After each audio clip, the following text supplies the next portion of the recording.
Nas terras quentes do Velho Oeste, onde tempestades de poeira sussurravam segredos por cidades fantasmas e plantas secas rolavam como sonhos esquecidos, histórias de morte ecoavam de forma assombrosa. Nas sombras estoicas dos saloons e sob a vasta imensidão do céu da fronteira, os pioneiros encontravam seus destinos de maneiras que desafiavam o comum. Em meio à natureza selvagem e indomada, 3 mensageiros bizarros da morte, quase sempre silenciosos e letais, teciam uma narrativa de fins peculiares. Enquanto os pioneiros esculpiam suas aspirações nas paisagens acidentadas, agressores invisíveis infiltravam-se silenciosamente nas vidas da fronteira, lançando uma sombra sobre os sonhos daqueles que buscavam fortuna e prosperidade. Nos ventos silenciosos que varriam as pradarias, sussurros insinuavam a dança sombria entre a mortalidade e as dificuldades implacáveis que tentavam desfazer o próprio tecido da existência no Oeste. Neste vasto teatro de vida e morte, o Velho Oeste tornou-se um palco onde o extraordinário se desenrolava das maneiras mais inesperadas. Para entender melhor como a morte podia se aproximar independentemente das circunstâncias, aqui estão 3 das maneiras mais malucas pelas quais as pessoas morreram na fronteira americana.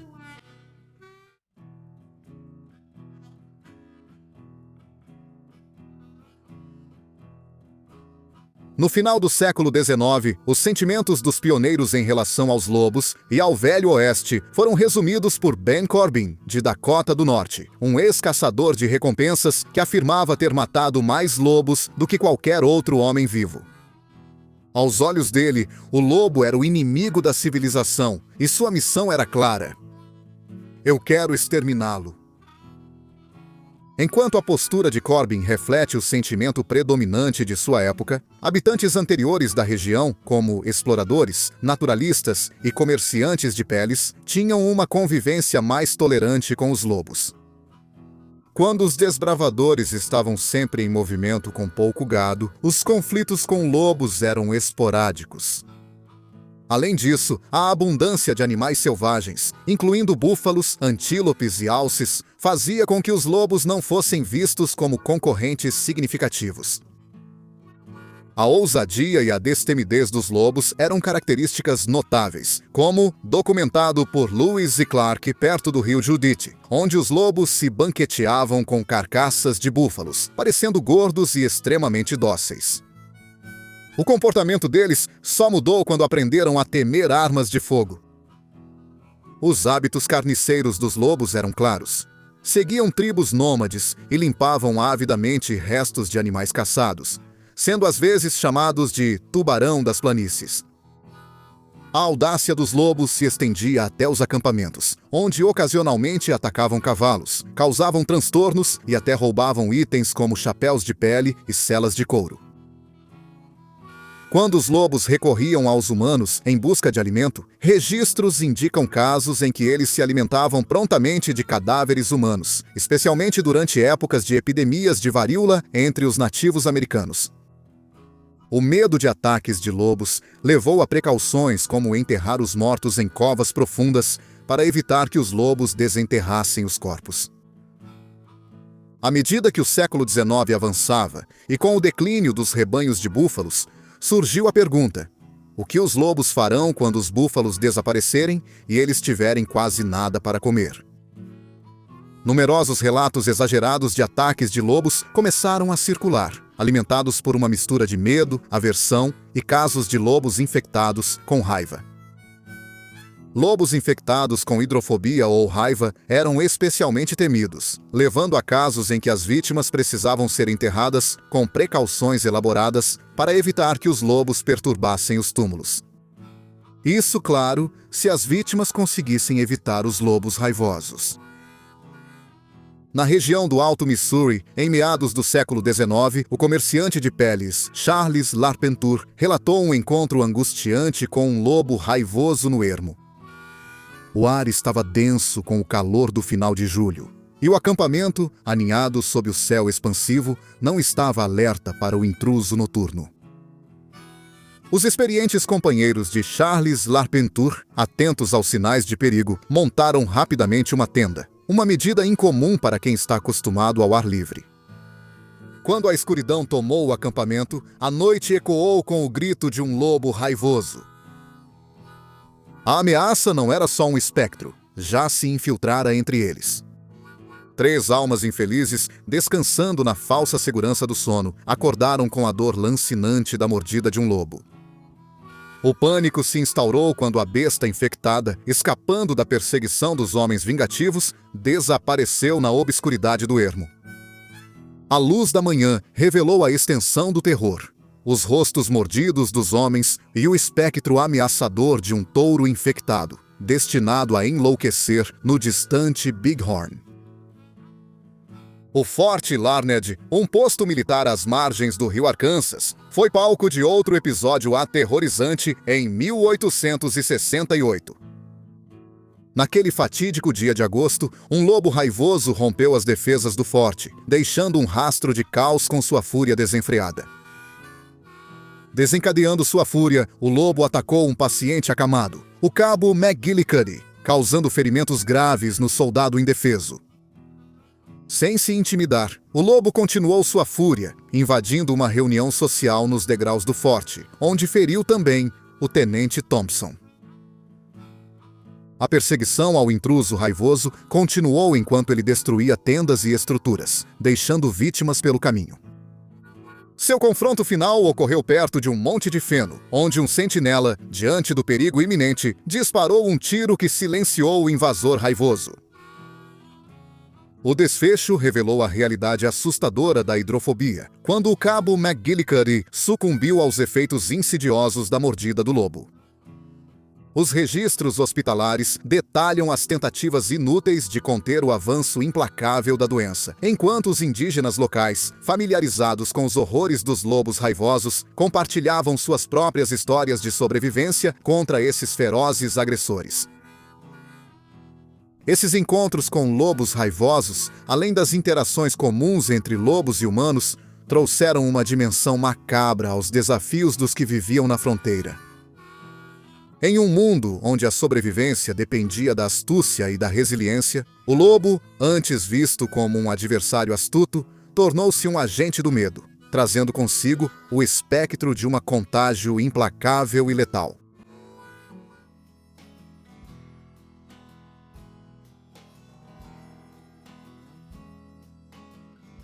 Na era tumultuada do Velho Oeste e na traiçoeira jornada pela trilha do Oregon, a morte espreitava nos cantos mais inesperados.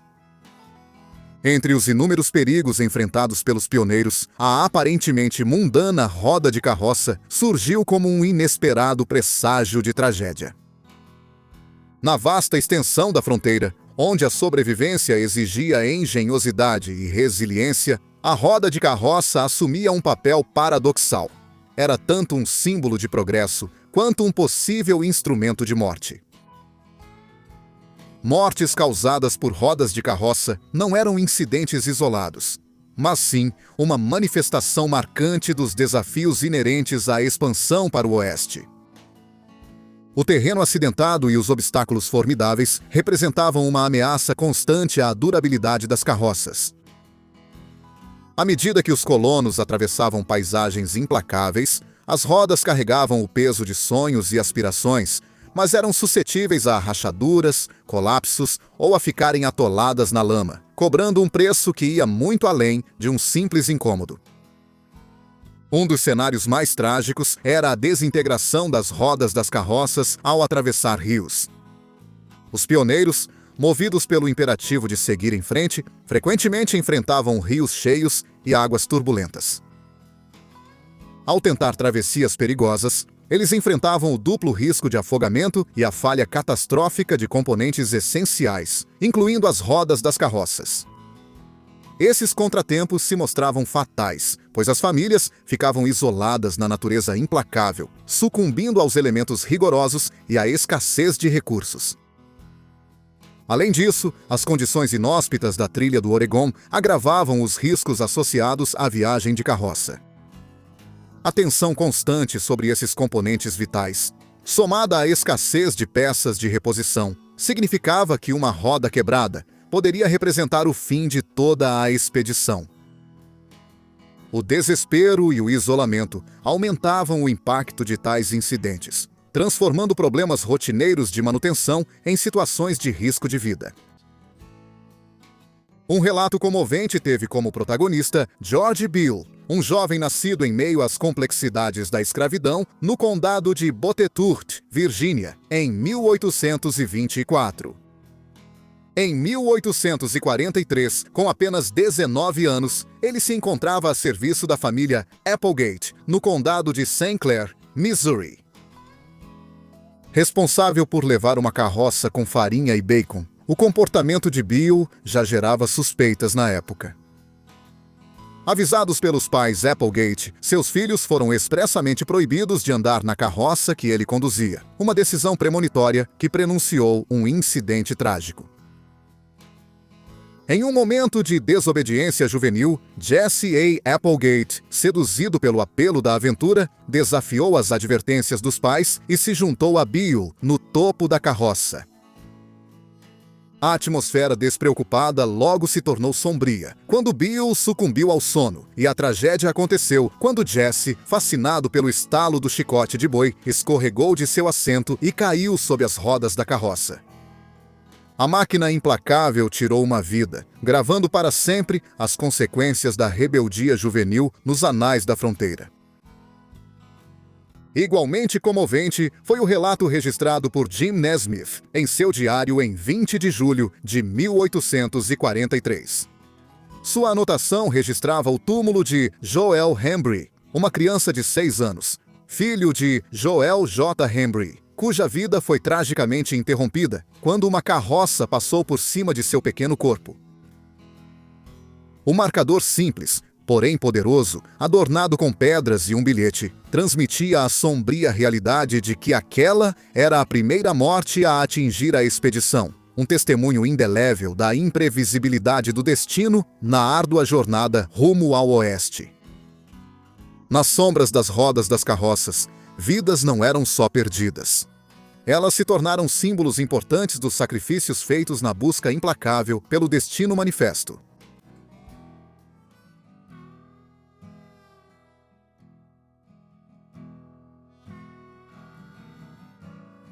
Um destino particularmente sombrio e surpreendentemente comum que acometia indivíduos na fronteira era o perigo da gangrena resultante de cortes pequenos ou ferimentos simples. Em uma época em que o conhecimento médico e as instalações eram, no máximo, rudimentares, as consequências de ferimentos aparentemente triviais podiam se transformar em situações de risco de vida com uma rapidez alarmante. Gangrena, condição marcada pela morte do tecido, ocorria quando os ferimentos infeccionavam e a infecção se espalhava sem controle. As duras condições de vida do Velho Oeste, combinadas com o acesso limitado a cuidados médicos e saneamento, criavam o cenário perfeito para a proliferação da gangrena. Um simples arranhão causado por um pedaço de madeira áspero ou um pequeno ferimento sofrido durante tarefas do dia a dia podia rapidamente se transformar em uma sentença de morte. As bactérias da gangrena prosperavam em ambientes empoeirados e sujos da fronteira. A ausência de cuidados com ferimentos e saneamento favorecia infecções e rápida decomposição dos tecidos. À medida que a gangrena se instalava, os indivíduos afetados enfrentavam dores excruciantes, acompanhadas pelos sinais sombrios de carne enegrecida e mal cheirosa. Tragicamente, muitos sucumbiram a mortes relacionadas à gangrena devido a uma combinação de fatores, incluindo a ausência de antibióticos eficazes, técnicas cirúrgicas inadequadas e a grande distância entre os assentamentos e instalações médicas avançadas. Um desses relatos assombrosos envolve Alan J. Pinkerton, o detetive escocês-americano famoso por criar a Pinkerton National Detective Agency. No crepúsculo de sua vida aventureira, Pinkerton, que havia perseguido implacavelmente notórios fora da lei e atuado como espião durante a guerra, foi vítima de uma reviravolta irônica do destino. Passeando com o poodle da esposa, o detetive experiente tropeçou ao ter a guia do cachorro enrolada nas pernas. Um acidente aparentemente trivial se mostrou fatal quando Pinkerton, após morder gravemente a própria língua, inexplicavelmente deixou de procurar atendimento médico.